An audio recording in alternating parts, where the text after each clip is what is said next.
मदुरई का मीनाक्षी अम्मन मंदिर न केवल अपनी वास्तुकला के लिए प्रसिद्ध है, बल्कि इसके पीछे की पौराणिक कथा भी उतनी ही अद्भुत और प्रेरणादायक है।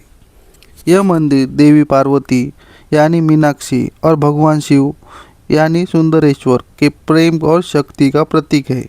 पौराणिक कथाओं के अनुसार मदुरई के राजा मलध्वज पांड्य और उनकी रानी कांचनमाला की कोई संतान नहीं थी। संतान प्राप्ति के लिए उन्होंने एक विशाल पुत्र कोमिष्ट यज्ञ किया। यज्ञ की अग्नि से एक नन्ही बालिका प्रकट हुई, लेकिन वह सामान्य नहीं थी।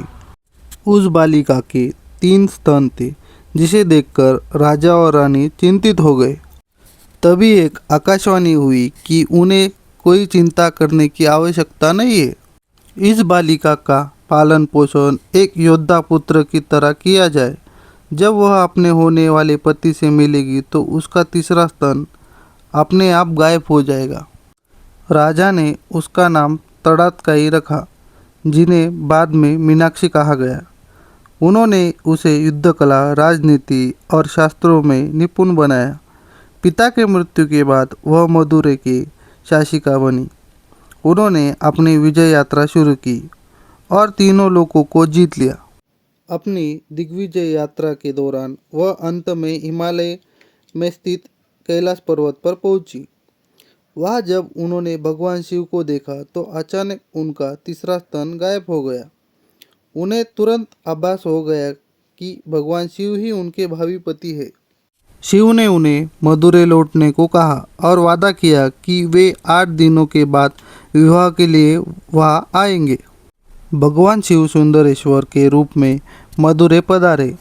यह विवाह ब्रह्मांड का सबसे भव्य आयोजन माना जाता है। माना जाता है कि भगवान विष्णु यानी देवी मीनाक्षी के भाई के रूप में भगवान शिव को मीनाक्षी को सौंपा था। इस विवाह के बाद शिव और पार्वती ने कई वर्षों तक मदुरै पर शासन किया और बाद में वहाँ के मुख्य देवताओं के रूप में प्रतिष्ठित हो गए। मीनाक्षी नाम का अर्थ मीन यानी मछली, अक्षी यानी आँख, यानी वे देवी जिनकी आँखें मछली की तरह सुंदर है और स्थिर है। ऐसा माना जाता है कि जैसे मछली अपनी पलकें झपकाए बिना अपने अंडों की रक्षा करती है, वैसे ही देवी मीनाक्षी हमेशा अपने भक्तों की रक्षा करती है। इस मंदिर में पहले देवी मीनाक्षी की पूजा की जाती है, फिर भगवान सुंदरेश्वर की, जो नारी शक्ति के सम्मान को दर्शाता है। इस मंदिर में 14 विशाल प्रवेश द्वार है और 1000 स्तंभों वाला एक भव्य हॉल है। आयराम काल मंडपम में 985 खंभे हैं, जिन्हें किसी भी कोण से देखने पर वे एक सीधी रेखा में दिखाई देते हैं। यह वास्तुकला का एक रहस्यमय चमत्कार माना जाता है। मंदिर की छत पर शिवलिंग की एक ऐसी पेंटिंग है जो देखने वाले को हर दिशा से अपनी ओर इशारा करती हुई लगती है। यह 3D कला का एक प्राचीन नमूना है।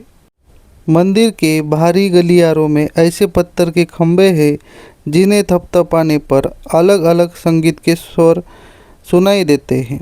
यह प्राचीन इंजीनियरिंग का एक अद्भुत उदाहरण है।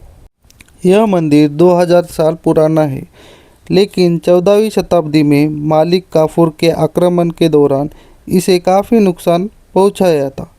वर्तमान में हम जो भव्य ढांचा देखते हैं, उसका अधिकांश निर्माण 16वीं और 17वीं शताब्दी के नायक शासकों, विशेषकर तिरुमलाई नायक द्वारा किया गया था। तो यह थी मीनाक्षी मंदिर की कहानी। अच्छी लगे तो लाइक एंड शेयर करें और चैनल को सब्सक्राइब करना ना भूलें।